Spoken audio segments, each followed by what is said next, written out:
patiently.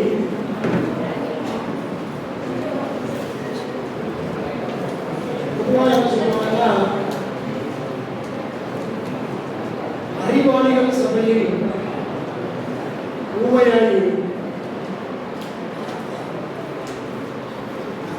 முட்டாளர் சபையில் செவிடனாகி இருக்கிறார். நீங்க அறிவார்ந்த நபர்கள் நிறைவேற்றீங்க. அதனால நம்ம கப்சி அப்படின்னு இருந்துட்டோம்னா நிறைய நபர்கள் நம்ம உருவாகிடும். முட்டாளர் இருக்கிறவங்க போய் அவங்க பேசுற ஒரு காரியம் வாங்கிக்கிறாங்க. நீங்க நான் பேசுற காரியம் வாங்கிக்கிறீங்க நினைக்கிறேன் இல்லையா? ரைட். இது வந்து உண்மையிலேயே உங்களுக்கு வந்து ரிசர்ச்சில் இன்வால்வ்மெண்ட் இருக்கிறவங்க இது எவ்வளவு யூஸ்ஃபுல்லாக இருக்குங்கிறத நீங்கள் வந்து ஈவினிங் ஃபீட்பேக்காக சொல்லணும். எந்த அளவுக்கு அது பயன்படுதுங்கிறது ஏன்னா அவ்வளவு இன்ட்ரெஸ்டிங்கான ஏரியா. இப்போ 3D ஒரு டெக்னாலஜி வந்துச்சு. அப்போ வந்து சினிமா வந்து மைடியல் பிடிச்சாதான் அப்படின்னு ஒரு படம் நாங்களாம் பிடிச்சாதான் இந்த காலத்தில் இல்லை பெரிய ஃபேமஸ். அது போய் பார்த்தா அந்த கண்ணாடி போட்டு தான் பார்க்க முடியாதுமா புத்தகத்தாக பார்த்துட்டு இருக்காங்க. இப்படி ஒவ்வொன்றும் ஒவ்வொரு டெக்னாலஜி. இந்த டெக்னாலஜியை நாம இப்போ அப்படி தான் பார்க்க போகிறோம். சரிங்களா? So before starting research, what should we do? This is the first step what we have to do.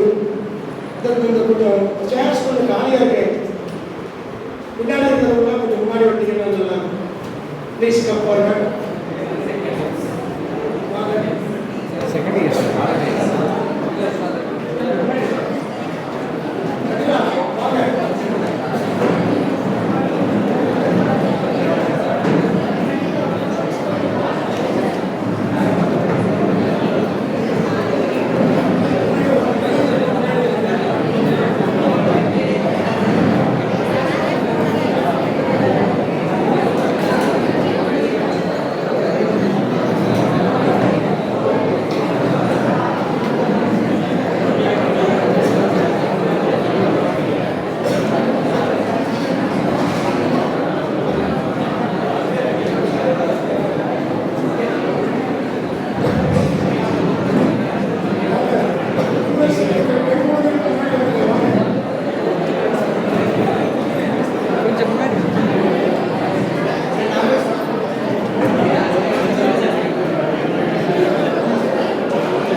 Okay.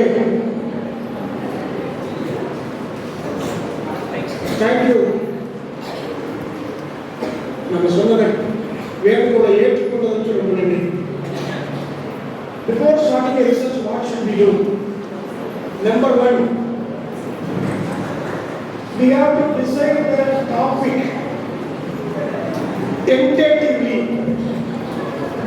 The area of research should be selected tentatively. Tentatively na உத்தேசமான அர்த்தம். நான் என்ன ஏரியாவுல ரிசர்ச் பண்ண போறேன்? பினான்ஸா, மார்க்கெட்டிங்கா, ஹெச்ஆரா, இல்ல என்ன ஏரியாவுல நான் பண்ண போறேன்? இப்போ பிஜி ஸ்டூடெண்ட்ஸ் எல்லாருமே வந்து ப்ராஜெக்ட் இருக்கு. எல்லாரும் தெரிஞ்ச ரகசியத்தை சொல்றேன். வழக்கமாக என்ன பண்ணுவீங்க? ஒரு கம்ப்யூட்டர் சென்டருக்கு போகிறீங்க, ஒரு ப்ராஜெக்ட் எதுவும் கேட்பீங்க. 3000 ரூபாய் வந்து 5000 ரூபாய்க்கு வாங்குவாங்க.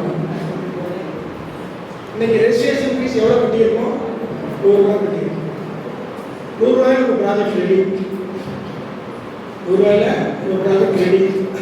அது மட்டும் இல்லை, அங்கே 3000 ரூபாய் கொடுத்து ப்ராஜெக்ட் வாங்கினாலும் உங்களுக்கு அதில் என்ன இருக்குங்கிறது நாலேஜ் கிடையாது. ஆனால் இங்கே 100 ரூபாய் கொடுத்து ரெஜிஸ்டர் பண்ணாலும் நீங்கள் 100 ப்ராஜெக்ட் ரெடி பண்ணுற அளவுக்கு உங்களுக்கு கெப்பாசிட்டி வரும். அப்போ முதல்ல நம்ம என்ன பண்ணணும்னா, எந்த ஏரியாவில் நான் பண்ண போகிறேன், ஃபினான்ஸா, மார்க்கெட்டிங்கா, ஹெச்ஆரா, இல்லை அதில் ஏதாவது சப்தீம்ஸா,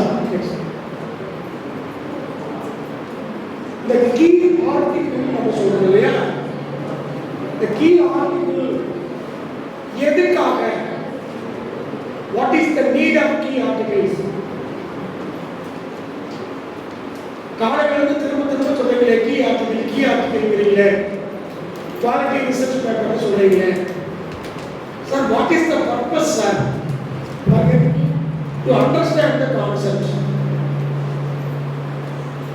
உதாரணத்துக்கு கன்சியூமர் பிஹேவியர் சொல்றோம், எல்லாரும் கேள்விப்பட்டிருக்கோம், காதுல வாங்கியிருக்கோம்.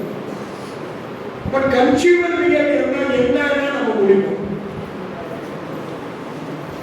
அதை pre purchase behaviour, during the purchase, post purchase பிஹேவியர்னு பிரிப்போம். கன்சியூமர் பிஹேவியர் தியரிஸ் நிறைய இருக்கும். அதில் வந்து பார்த்தீங்கன்னா theory of planned purchase behaviour ஒன்று இருக்கு. நீங்கள் ஒரு கடைக்கு போகும் பொழுது ஒரு முடிவு பண்ணிட்டு, நான் இதெல்லாம் வாங்க போறேன், நான் சாம்சங் மொபைல் ஃபோன் தான் வாங்க போறேன், இல்லை ரெட்மி தான் வாங்க போறேன், மொபைல் ஃபோன் வாங்குறதுதான் கடைக்கு போகிறோம், முடிவு பண்ணி தான் போகிறோம். அது பிளான்ட் பர்ச்சேஸ் பிஹேவியர்னு பேர். இம்பல்சிவ் பிஹேவியர் ஒன்று இருக்கு. அது என்னன்னா, சும்மாச்சும் அப்படி கடைக்கு போயிருப்போம், அவன் எதையாவது அடிக்க வச்சிருப்பான், நம்மளை வாங்கு பெறாண்டு எடுக்கும் அந்த பொருள். கையில் காசு இருக்க இல்லையோ, காசை வச்சா வாங்கிட்டு இருக்கும். அது இம்பல்சிவ் பிஹேவியர்னு பேர். இப்படி பர்ச்சேஸ் பிஹேவியர்ல அல்லது கன்சியூமர் பிஹேவியர்ல எந்தெந்த கான்செப்ட் இருக்குங்கிறத நாம புரிஞ்சுக்கணும்னா அதுக்கு இந்த மாதிரி கீ ஆர்டிகிள்ஸை நம்ம பார்க்கணும். to form the basis for designing your study. பொதுவா நாம எப்பயுமே எல்லாருமே மற்றவங்களிலிருந்து நாம டிஃபரெண்டா இருக்கணும்னு நினைக்கிறோமா இல்லையா? 10 பேர் இருக்கும்போது 10 பேருக்கு 10 பேர் நீங்க யோசிச்சுட்டாங்க. 10 பேர் ஒரே இடத்துல போய் இருக்கும், ஆனா அவனோட என்னோட டிஃபரெண்டா நினைக்கிறோமா இல்லையா? We want to distinguish ourselves. அது ட்ரெஸ்லயா இருக்கலாம், நம்முடைய பிஹேவியர்லயா இருக்கலாம், இதெல்லாம். அப்ப நம்முடைய ஸ்டடியை பொறுத்த வரைக்கும் அதுவும் ஒரு நாவல், ஒரு டிஸ்டிங்விஷ்டு ஸ்டடியாக இருந்தால் உங்களை ஊர் பாராட்டும். இன்னும் ஒரு கிளியர் மாதிரி சொல்றேன், ரீல்ஸ் போகணும். இந்த ரீல்ஸ்ல லைக் வாங்குறதுக்காக எத்தனை காலத்துல கொண்டாடிருக்காங்க. ஒருத்தர் நாட்டு கட்டுறீங்க, அது வந்து அறிவின் பயிர் சொல்றதா, அது வேண்டாம், அந்த அரசியலுக்குள்ள நம்ம போக வேண்டாம். ஒரு லைக் வாங்குறதுக்காக மற்றவர்களிருந்து என்னோட ரீல்ஸ் வித்தியாசமா இருக்கணுங்கிறதுக்காக இந்த டிடிஎஃப் கொடுத்துருக்காங்க. காரணம் தலையில ஓட்டிட்டு போவோம் இல்லையா? அவனுக்கு குவிதியா லட்சக்கணக்கான ஃபாலோவர்ஸ். ஒரு சாதாரண ரீல்ஸுக்கு இத்தனை ஃபாலோவர்ஸ் இருக்கணும்னு சொன்னா அது வந்து திறமையா அறிவா அதெல்லாம் நமக்கு வேண்டாம். நாம படிக்க வந்திருக்கிறோம், அறிவின் மூலமாக நம்மை மற்றவர் ஃபாலோ பண்ணணும்னா இந்த மாதிரி நம்முடைய பேப்பர், நம்முடைய ரிசர்ச், நம்முடைய ப்ராஜெக்ட் டிஸ்டிங்விஷ்டா இருக்கணும்.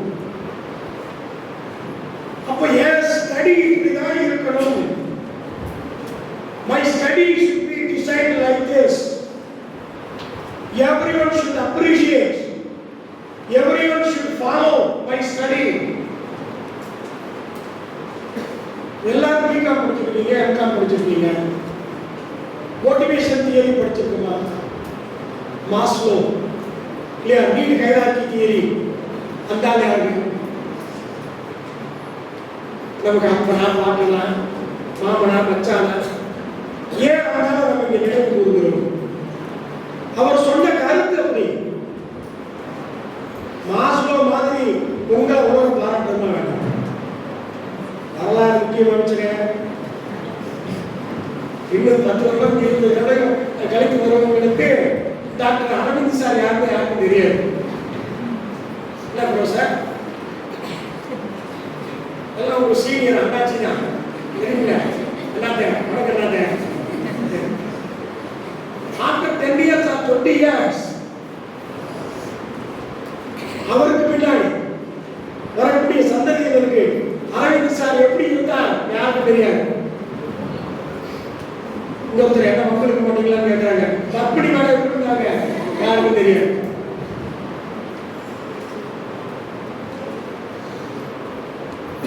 எனக்கு தெரியும் தப்படி மேடம் பத்தி. நாளைக்கு என் பேரண்ட் போய் தம்பி உனக்கு தப்படி மேடம் தெரியும் போதா என்ன சொல்லுங்க. அப்ப நம்முடைய ஸ்டடி இன்னைக்கும் நான் சொன்ன மாதிரி நம்ம சிவகேரா கலையில் ஒரு கோட் சொன்னேன், திருவள்ளுவர் சொன்னேன், பாரதியார் சொன்னேன். நமக்கு அவங்களாம் பத்து விழா, நம்ம கூட பிறந்தவங்களா, நம்ம ஃபேமிலியை சேர்ந்தவங்களா இல்லை. இருந்தாலும் எப்படி அவர்களை நாம் நினைவில் வைத்திருக்கிறோம்னா அவர்கள் எழுதிய எழுத்துக்கள், அவர்கள் கூறிய கருத்துக்கள், அந்த மாதிரி நாம எல்லோரும் கருத்து கந்தசாமியா இருக்கோம். ஏதாவது ஒரு கருத்து சொல்ல போனா எம்பில் அப்படின்னா மாஸ்டர் ஆஃப் பிலாசபி, பிஹெச்டினா டாக்டர் ஆஃப் பிலாசபி, பிலாசபினா கருத்து. நம்ம எல்லாரும் ஏதாவது ஒரு கருத்தை சொல்லிட்டு தான் போகணும் இந்த உலகத்திற்கு போகும்போது. அதான் நம்ம கேபிஜே சொன்னார், உன் பிறப்பு ஒரு சம்பவமாக இருக்கலாம், உன் இறப்பு ஒரு சரித்திரமாக இருக்க வேண்டும். ஏதோ வந்தோம் போனோம், நோ யூஸ், வந்துட்டோம்.